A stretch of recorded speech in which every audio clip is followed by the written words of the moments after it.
వారికి రిజర్వేషన్లు అంటాడు ఒకడు, మతం మారినా కానీ రిజర్వేషన్లు వర్తిస్తాయి అంటారు ఒకళ్ళు. ఇది ఎంత దారుణమైన మార్గం ఇది. అంటే ఎలాగో అలా ఇది ప్రధానమైనది హిందువులు గ్రహించాల్సింది. వారు ఒక ఓటు బ్యాంకుగా ఏర్పడి వారికి ఎవరు ప్రయోజనం కలిగిస్తే వాళ్ళు వాళ్ళ నాయకుడు చెప్పిన ప్రకారం వాళ్ళు వేస్తున్నారు. కాబట్టి నాయకులు ఇలా ఉంటారు.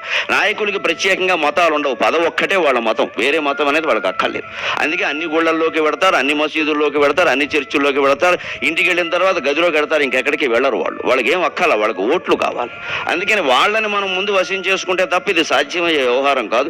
హిందువులందరూ ఒకే నియమానికి కట్టుబడి, హిందూ ధర్మం మాకు నిత్యావసర పదార్థం, మాకు అన్నం ఎంతో, నీళ్ళెంతో, వస్త్రాలెంతో, హిందూ ధర్మం మాకంతా. మాకు నువ్వు గ్యాస్ ఇచ్చావా, బియ్యం ఇచ్చావా, ఇది మాకు అనవసరం. మా హిందుత్వాన్ని నిలబెట్టావా లేదా అది అడిగి మేము ఓటు వేస్తామంటే ఏడాదిలోగా ఈ సమస్యకు మొత్తం పరిష్కారం దొరికి తీరుతుంది.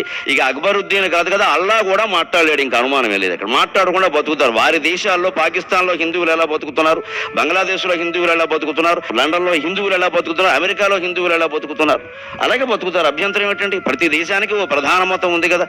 అందుకని ఈ దేశంలో హిందూ మతం ప్రధాన మతం అని పార్లమెంట్లో చట్టం చేసి మనం ప్రకటించి అన్ని హిందువుల యొక్క ఆలోచనల ప్రకారం జరుగుతాయి. మీరు అర్థం చేసుకోవలసిందే, ఏదైనా అంతే, జనాభా ఎక్కువ ఉంటే ఏది ఎక్కువ అని అందరూ ఒప్పుకుంటున్నారు కదా ఓట్లు, దాన్నే ఒప్పుకోవాలి. ఇంకొకటి మన వాళ్ళు కూడా ఎక్కువ మోసపోతున్నది ఏమిటంటే, ఒకే దేవుడు మాకు, మీకేమో 10 మంది దేవుళ్ళు ఉన్నారు అంటున్నారు. అసలు ఒకే దేవుడు ఒకే రూపం ఉండడం అనంత మూర్ఖత్వం ఇంకోటి లేదు ఆధ్యాత్మిక సత్వంలో. దేవుడికి అనేక రూపాలు ఉన్నాయి. దేవుడు సర్వాంతర్యామి అని అందరూ అంగీకరిస్తారు. దేవుడికి 3 లక్షణాలు అన్ని మతాల వాళ్ళు చెప్పేటువంటి ఉన్నాయి. సర్వజ్ఞత్వం ఒకటి, సర్వవ్యాపకత్వం ఒకటి, సర్వశక్తిమత్వం ఒకటి. ఈ సర్వజ్ఞత్వాన్ని ఆమ్నీషియం అంటారు, సర్వవ్యాపకత్వాన్ని ఆమ్ని ప్రజెంట్ అంటారు, శక్తిమత్వాన్ని ఆమ్ని పొటెంట్ అంటారు. మూడింట్లో ఏ ధర్మమైనా చెబుతుంది ఆ విషయం. మరి సర్వాంతర్యామి అయిన వాడు అంటే అన్ని జీవుల్లోనూ ఉన్నవాడే కదా. ఏకం సత్విప్రా బహుధా వదంతి ఏకమేవ అద్వితీయం బ్రహ్మ అని మన ధర్మం చాలా స్పష్టంగా చెబుతుంది కదా. మరి ఆ దేవుడు ఎవడైనా, వాళ్ళు చెప్పేవాడు ఎవడైనా ఒకడే అయి ఉంటే ఎంతమంది దేవుళ్ళు ఎందుకు నేను ప్రశ్నించారు కాబట్టి నేను ప్రశ్నిస్తున్నాను. లేదా మా హృదయం అది కాదు, మేము అలా మాట్లాడడం అసలు. కానీ అంటే ఒకడే దేవుడు, ఒకే రూపం ఉండి ఆ రూపమే, ఆ పేరే, ఇంకో పేరు పలకద్దు, అదే రూపము అనేది. మిగిలిన వాళ్ళు ఎవరు దేవుళ్ళు కాదు కదా. ఆ దేవుడు ఒక్క చోటే ఉండి ఒక రూపంతోనే ఉంటే వాడు దేవుడే కాదు, దెయ్యం అవుతాడు ఖచ్చితంగా. ఒక చోట ఉండేవి దెయ్యాలు, అన్ని చోట్ల ఉండేవి దేవుళ్ళు. హిందువుల నమ్మకం అన్ని చోట్ల ఉంటాడు దేవుడు, హిందువుల దేవుడు మాత్రమే దేవుడు, అనుమానం ఏమి లేదు. అన్ని చోట్ల ఉంటే దేవుడు అంటారు తప్ప ఒక చోట ఉంటే దేవుడు అనరు దాన్ని. అంటే ఒకే దేవుడు అనే భావనే తప్పు. హిందువులు ఎవరు ఆ పిచ్చిలో పడకూడదు అసలు. మనం పూజిస్తున్నది ఒకే దేవుణ్ణి అనేక రూపాల్లో పూజిస్తున్నాం తప్ప ఎంతో మంది దేవుళ్ళను మనం ఆరాధన చేయటం. భాద్రపద మాసం అంతా వినాయకుడికి 9 రోజులు పూజలు చేశాం. ఆశ్వీజ మాసం వెంటనే వచ్చింది, వాళ్ళ అమ్మగారికి 10 రోజులు పూజలు చేశాం, దసరా అని. తర్వాత కార్తీకం వచ్చింది, కుటుంబాన్ని పోషించే వాళ్ళ నాన్నగారికి నెలంతా చేశాం. ఇప్పుడు ధనుర్మాసం వాళ్ళ మేనమామ విష్ణుమూర్తికి చేస్తున్నాం, మనం ఏం బాధపడట్లా. రేపు సంక్రాంతి పండుగ వస్తే సూర్యారాధన చేస్తాం, రథసప్తం వస్తే సూర్యారాధన చేస్తాం, శ్రీరామనవమి వస్తే శ్రీరాముడిని ఆరాధిస్తాం. ఇన్ని రకాలుగా చేస్తూ కూడా ఎక్కడ హిందువు తన విశ్వాసాన్ని కోల్పోవడం లేదు. అంచేత వాళ్ళ బలహీనత ఏమిటంటే ఇతర మతాల వాళ్ళకి పక్కకు ఆలోచిస్తే మనం మర్చిపోతామేమో, కోల్పోతామేమో. అంటే నీ మతంలో ఉండే బలహీనత అంతా తెలుస్తూనేమో స్పష్టంగా. దీనికి ఏ వేదిక మీద ఎవడొచ్చి మాట్లాడినా ఏ మతం గొప్పదో వాదించాలని కూడా మేము సిద్ధంగా ఉన్నాం. అన్ని మతాలు సమానమని మేము అంగీకరించాం. అసలు మాకు కుదిరే వ్యవహారం కాదు. ఖచ్చితంగా వైదిక ధర్మమే గొప్పది, హిందూ మతమే గొప్పది, దాన్ని మించిన మతం లేదు ప్రపంచం మొత్తం మీద. ప్రపంచం మొత్తం మీద ఏ వేదిక మీదైనా ఎవడైనా అంతకంటే గొప్ప మతం ఉందంటే వాదించడానికి సిద్ధంగా ఉన్నాం, శాస్త్ర ప్రమాణాలతో. అడ్డగోలు వాగుడు మాట్లాడవద్దు. ఇంకొకటి ముఖ్యంగా ఆయన అసలు ఆంతర్యం చాలా మంది గ్రహించారో లేదో పాపం, ఆయన బాధ ఏమిటంటే హిందువులకు ఎక్కువ పండుగలు ఉన్నాయి, నెలలో 2 రోజులు సెలవులు ఎక్కువైపోతున్నాయి, మాకు ఎక్కువ పండుగలు లేవు, మాకు బక్రీదు రంజాను 2 ఉన్నాయి. అందుకని కూడా పాపం పండుగల సెలవుల గురించి కూడా కాదు ఆయన ఆవేదనలా ఏంటంటే వాళ్ళు ఎక్కువ మంది మత కలహాలు సృష్టించి రౌడీ షీటర్లుగా ఉన్నారు. రౌడీ షీటర్ అంటే కేడీ, నోన్ డిఫాల్టర్. మళ్ళీ జరిగే అవకాశం ఎప్పుడున్నా వాడిని తీసుకొచ్చి ముందే లోపలేసేస్తారు. అందుకని మా వాళ్ళనేమో ఏడాదికో 20 సార్లు లోపలేసేస్తున్నారు. ఎందుకంటే హిందువులకు 20 పండుగలు ఉంటాయి కనీసం. మాకు 2 పండుగలే ఉండడం వల్ల హిందువుల్ని 2 సార్లు వేస్తున్నారు. ఆయన అసలు బాధ ఇది.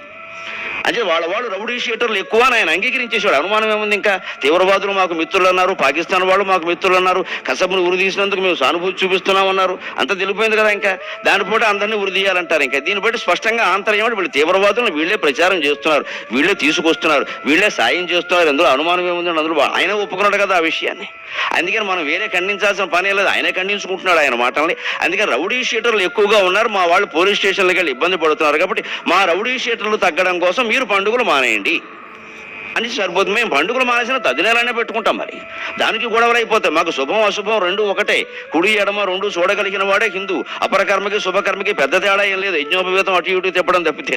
అందుకే రెండు సమానంగా భావిస్తాం మేము, సుఖ దుఃఖాలని జయాపజయాలని లాభాలాభాలని అన్నింటినీ కూడా ఇలా ఆలోచన చేస్తే మంచిది. ఇంకా వైదిక ధర్మం యొక్క విశిష్టత ఒక్క మాటలో చెప్పాలంటే, యో యో యాం యాం తను భక్త శ్రద్ధయా అర్చితుమిచ్చతి తస్య తస్య అచలాం శ్రద్ధాం తామేవ విదధామ్యహం అని కృష్ణ పరమాత్మ భగవద్గీతలో చెప్పాడు చాలా స్పష్టంగా. అసలు ముస్లింలకు కానీ క్రైస్తవులకు కానీ బౌద్ధులకు కానీ జైనులకు కానీ చివరికి నాస్తికులు కానీ వాళ్ళ మతాల పట్ల భక్తి కలిగిస్తున్నది నేనే అన్నాడు ఆయన. వాళ్ళ ఆలోచన విధానం, వాళ్ళ ఆరాధన పట్ల శ్రద్ధ కలిగిస్తున్నది. యో యో యాం యాం తను భక్త శ్రద్ధయా అర్చితుమిచ్చతి. ఎవ్వడు ఏ రూపంలో దేవుణ్ణి ఆరాధన చేసినా, ఒకవేళ దేవుడు లేడు అని మాట్లాడినా వాడికి ఆ శ్రద్ధని కలిగిస్తున్నది నేనే. ఎందుకంటే ప్రపంచం ఎప్పుడు వైవిధ్యంగా ఉంటుంది, దీన్ని వైవిధ్యంగా భావించాలి, వైరుధ్యంగా భావించకూడదు. ఇది వెరైటీ తప్పితే కాంట్రవర్సీ కాదు.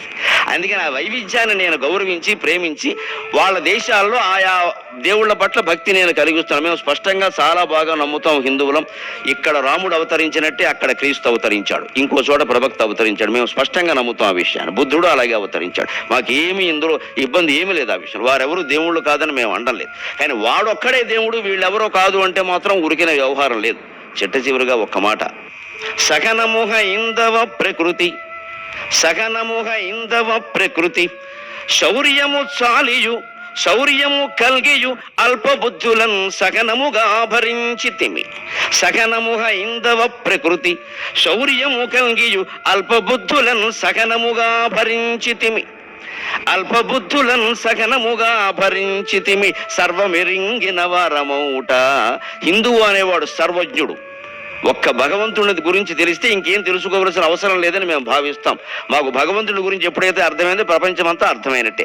అందుకని సర్వము తెలిసిన వాళ్ళం కాబట్టి ఇతర మతాలని ఇతర ధర్మాలని సహిస్తున్నాం తప్ప చేతకాని వాళ్ళమని అనుకోవద్దు. సగనముగ ఇందవ ప్రకృతి శౌర్యము గల్గియు అల్పబుద్ధులను సగనముగా భరించితిమి. సర్వమెరింగిన వారమౌట.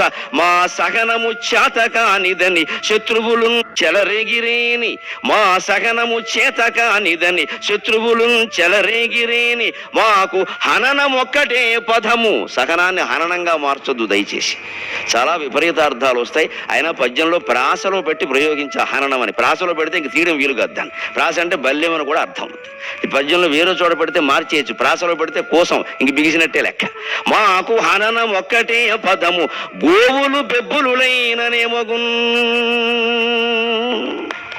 మేము గోవులు లాంటి వాళ్ళం, గోవుని పూజిస్తామని చెప్పడానికి గర్విస్తాం. గోవు తల్లి అంటూనే తల్లి మాంసం మజాగా ఉంటుందని మాట్లాడే మూర్ఖాగ్రేసర చక్రవర్తులం మేం కాం. అందుకని మా ఆవుగానే తల్లిగానే, మా తల్లిని ఆవుగానే చూస్తాం, ఆవుని తల్లిగానే చూస్తాం. మమ్మల్ని బెబ్బులుగా మార్చే ప్రయత్నం చేయకండి. ఒక్కళ్ళు కూడా మిగలరు ఈ దేశంలో. తస్మాత్ జాగ్రత్త.